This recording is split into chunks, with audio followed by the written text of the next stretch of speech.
Hey everyone, and welcome to another episode of Doctors Living Deliberately. Thanks so much for being here with us today. And hey, Arpita, how are you? I'm doing swell. Michael, how are you doing? I'm doing really well. Everything's going well despite the kind of gloomy weather here.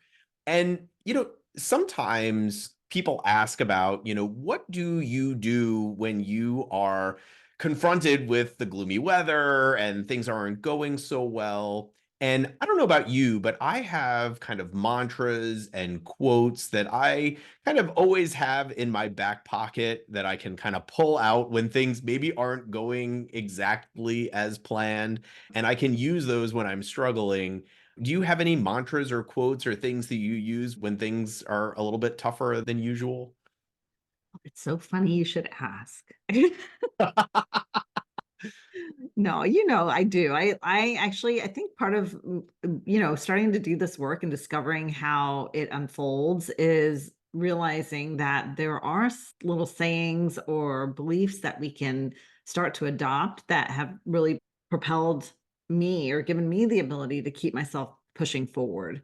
And we all know that shit happens and things come up in life and we just sometimes can have a lot more of the negative than the positive that tends to weigh us down.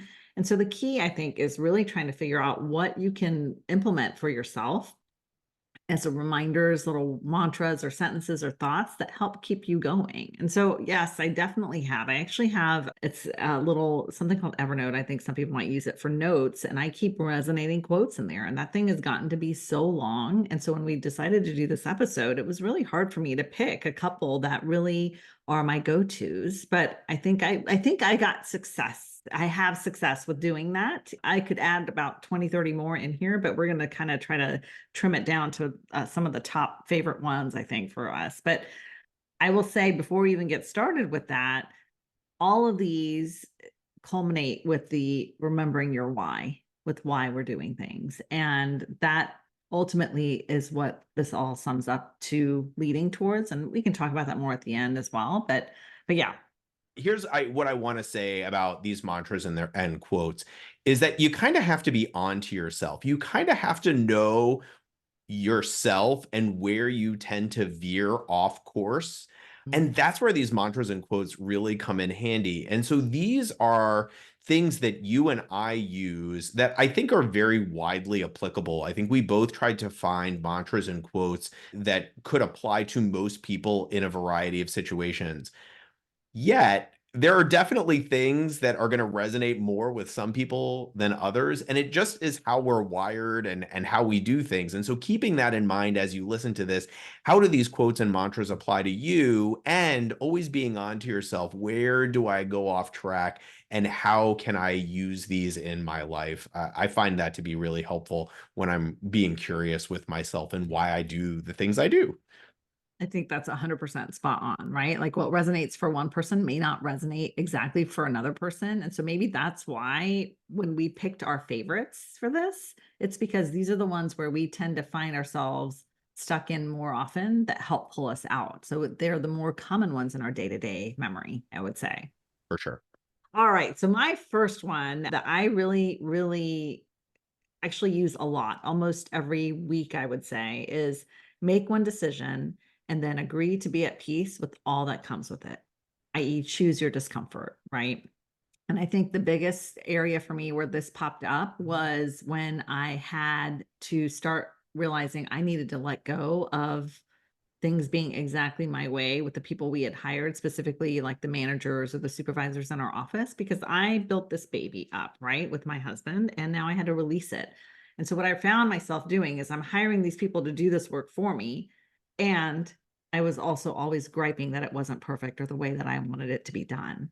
And so what I started to realize is that I had to decide, do I want to do this work myself, hire somebody to do this work myself, or do I want to hire somebody and take the negative that comes with it, that it may not be perfect, it might not be my way of getting it done, and it's still getting done, right? So choosing my discomfort. If I'm going to ride somebody's rear end about it being done perfectly, inevitably they're going to leave and I'm going to be in this discomfort of having to do it all.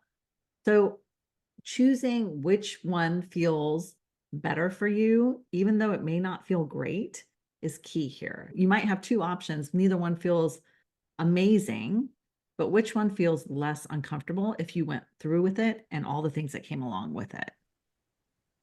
That's fantastic. And interestingly enough, so you and I both picked kind of quotes, mantras are about discomfort as our first kind of one to discuss because discomfort is super important. When we were doing some of our beginning of the year episodes, we were talking about what are the feelings that you want to feel. And many people, when they are first asked the question of what do you want to feel? I want to feel comfortable. I want to feel happy.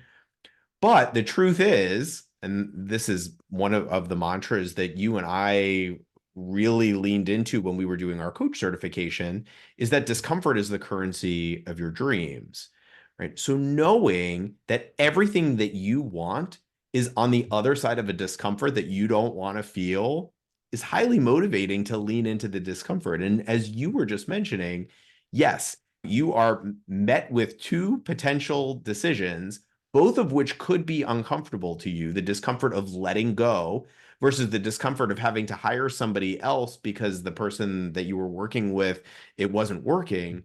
Both of those scenarios are uncomfortable. And so you're going to have to lean into one of those discomforts. So choose the discomfort and know that on the other side of that very uncomfortable thing, you get what you want and need, right? So if you can lean into the discomfort of letting go just a little bit, and it can be very uncomfortable, right? Letting go a little bit can be very uncomfortable. You get everything that you want on the other side of that. And it can be a hard lesson to learn, but also so important. Totally.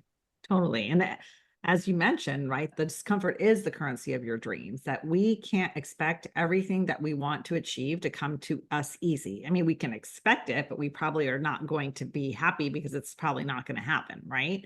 So we have to be willing to experience that discomfort, like you said. And sometimes that discomfort is because we don't know necessarily how to do all the things. It's not all mapped out for us. It's not been handed over to us on a platter to, hey, follow this roadmap and it's done for you. And it's not easy, right? We got to figure it out. And so part of that discomfort is realizing that we have to figure it out along the way. And we may not be perfect while we do it. It might be riddled with mistakes and errors.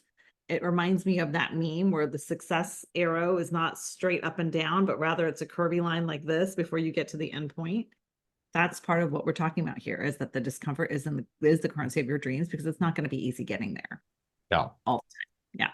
For sure. Yeah, I love the book by Jen Sincero called You Are a Badass. And any of the listeners that have not read this book yet, I really, really enjoyed it.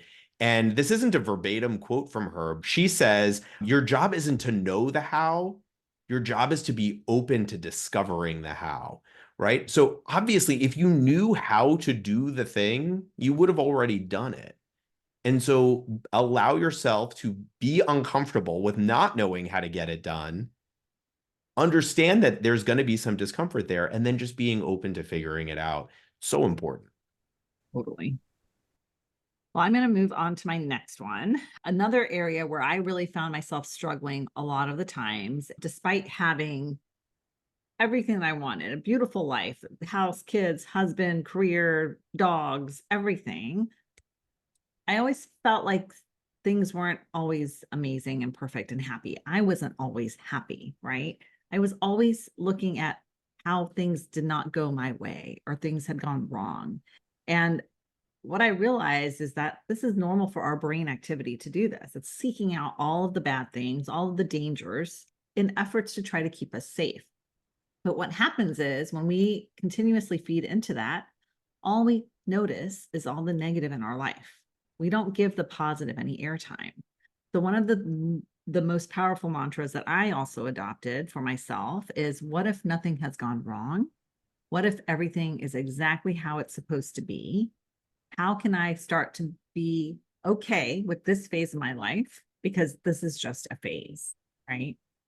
And this mindset for me really started to help me shift to embrace, using my word for 2024, it helped me shift to embrace what was happening in my day to day, and maybe even start to recognize that there might be gifts that I'm not recognizing at that moment that became much more apparent down the road.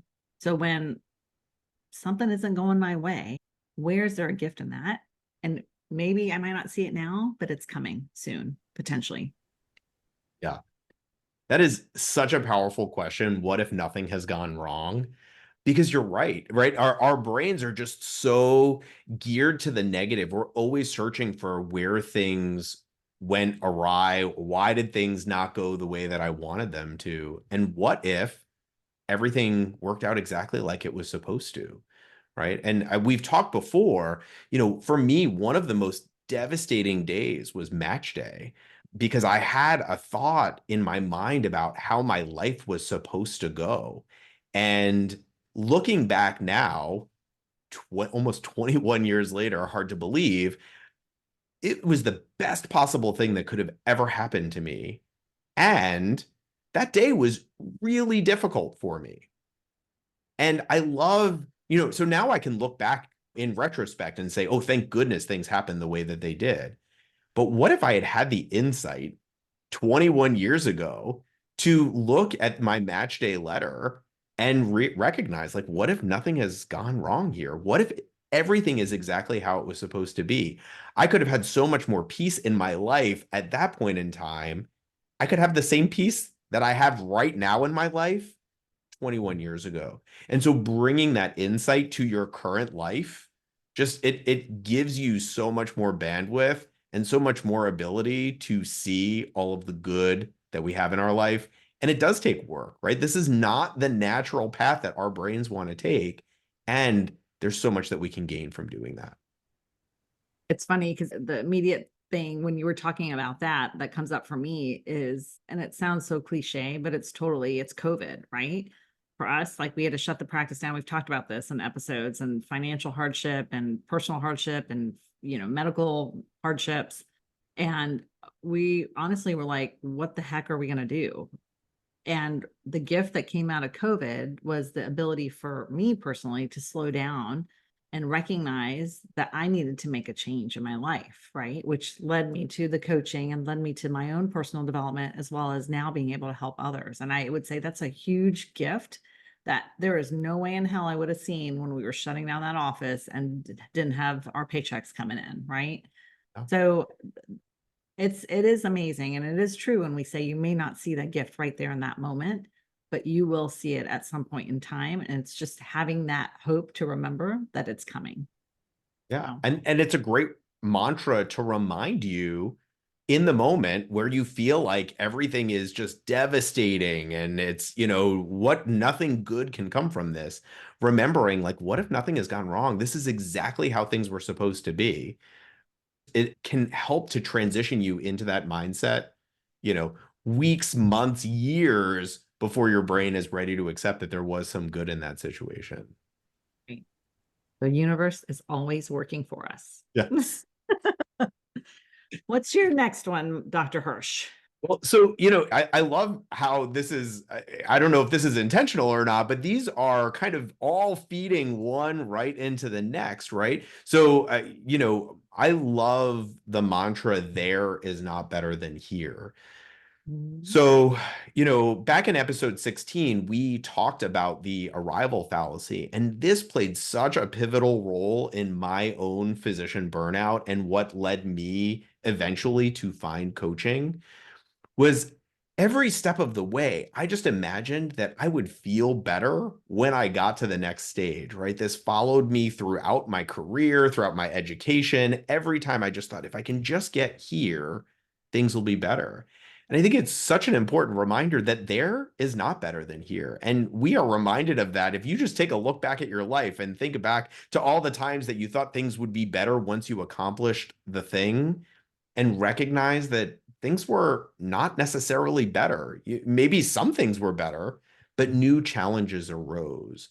And so you don't have to wait to accomplish the thing to feel good, right? You don't have to graduate from fellowship and be an attending to be happy. You get to be happy as a fellow, knowing that you are getting to do this career, this amazing career, can be such a huge gift. And the fellowship may be grueling, but it's setting you up for a career that you're really going to love.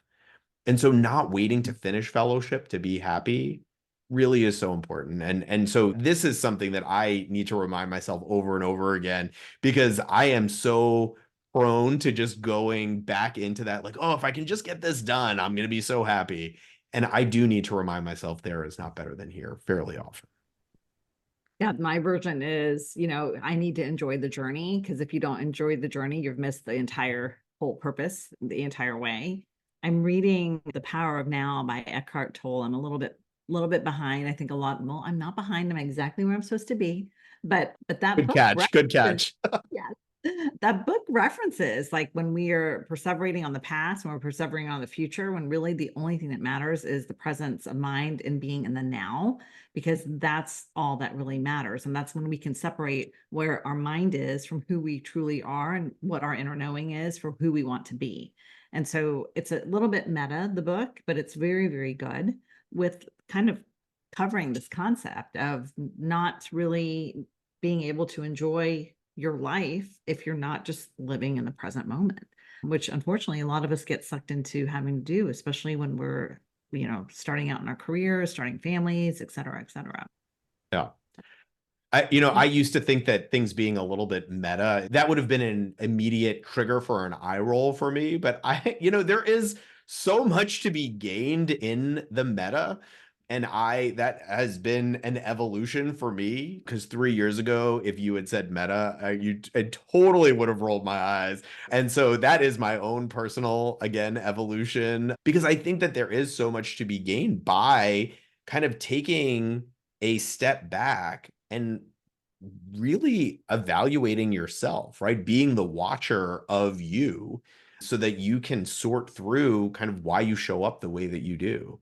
And being present in the current moment is such a huge issue for doctors, right? This comes up over and over again in coaching sessions, is how do I be more present, with my family? How do I be more present for myself? How do I be more present at work? My mind is always going in all of these other places. And some of that lies in the meta and taking a step back and really figuring out where you are losing kind of your ability to be present. Totally. I will say, I think a lot of us live in this also question of life when we have circumstances hit us in our day to day. What if this happens? What if I don't get that promotion? What if my kids get hurt? What if, what if? And what happens is when we're constantly living in this what if scenario, it actually really holds us back, and it creates this fear for us that we are not able to move forward. And so what I found really, really enlightening is a lot of times when my brain had the what if, it would go down this doom spiral, this scenario of the oh shit, but it wouldn't really let me kind of recognize that so what, right? So what if that even happens?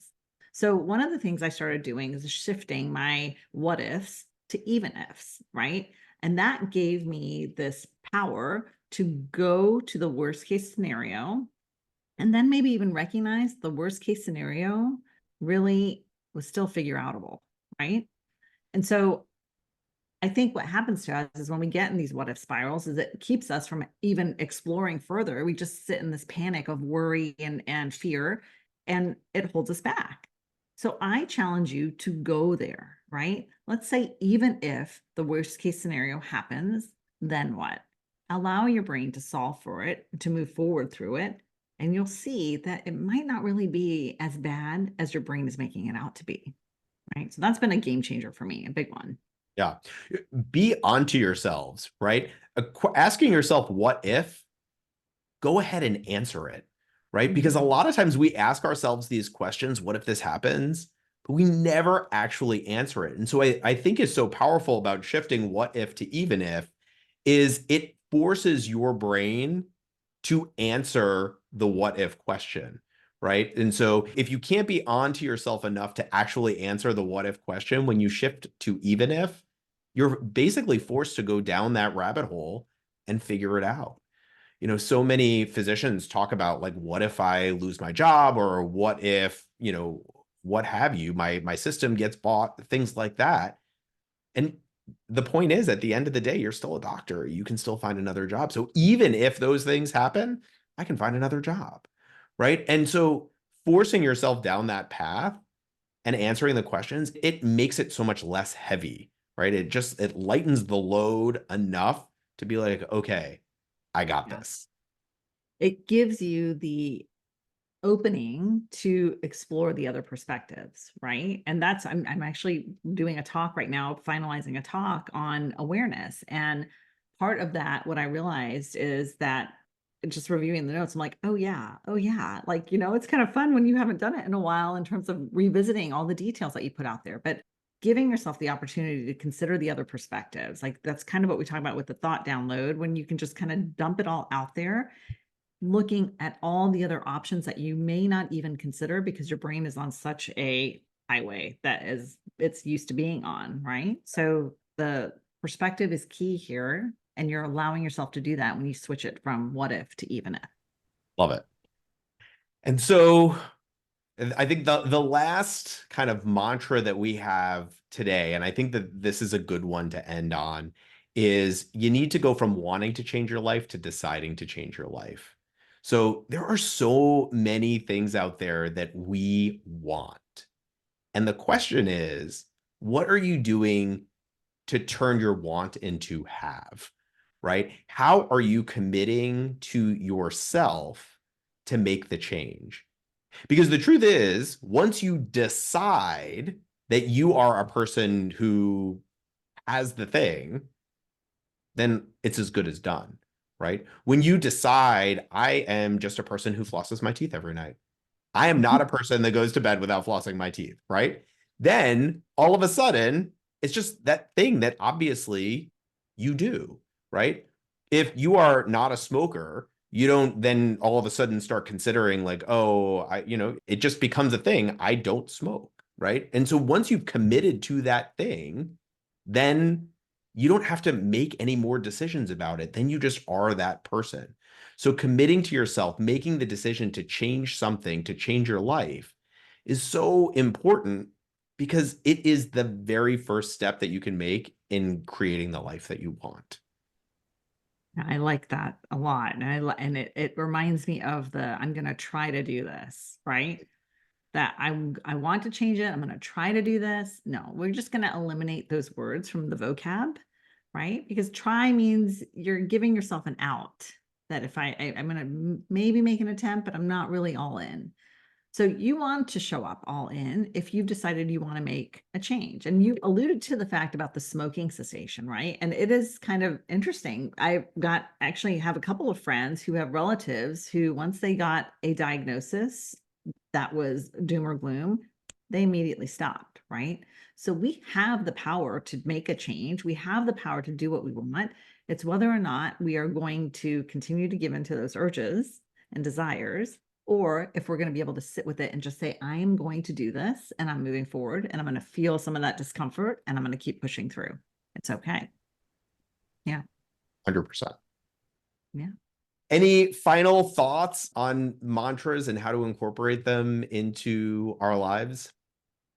I think ultimately it goes back to, like I was saying at the very beginning, for me, it's just remembering your why cumulatively with all of this stuff. What is your why? And for me, when I was doing this work, when I decided I want to coach other physicians and women professionals, that I really wanted to help other people, number one. Number two, I wanted to be able to create another source of income for us so my husband doesn't have to work so hard. Those are my two whys. So they're powerful, compelling whys for me that keep me going. So when the going gets rough, I think about my husband and me wanting him to be able to cut back and to be more healthy and not be exposed to radiation, right? So I think about all these things. So what drives you, what compels you as this why that you can go back to when the going is rough, when you're having a shitty day, when it's doomy and gloomy outside, whatever it is. So yeah, that's mine. What's yours? Awesome. I'm going to go back to what you were saying about the I'll try. And I learned something really amazing from one of my first physician coaches, Melanie Argo, Dr. Melanie Argo. Love my Melanie.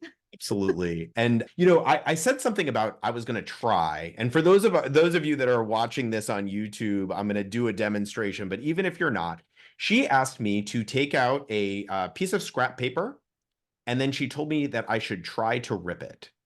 And so I did that.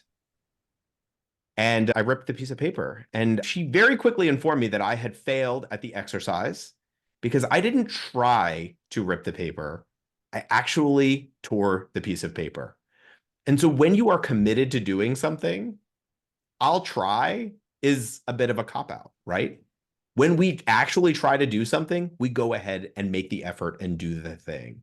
And so don't just try, be committed to yourself, make the change, do the thing, and incorporate these mantras, these quotes. Things are going to get tough. Things may get difficult at some point. Find the words that you need to hear and tell them to yourself so that you can keep going, because this work is so important. Yes, 100%, for sure. Well, thank you, Dr. Hersh. I think this was an excellent episode. It's a great idea to go through, and like he said, they may not resonate with you. You pick yours, find yours that really push you to do what you're wanting to do, moving you towards your goals, and go from there. Absolutely. Well, thank you all so much for listening to this week's episode of Doctors Living Deliberately, and we'll see you next time. Take care. Bye.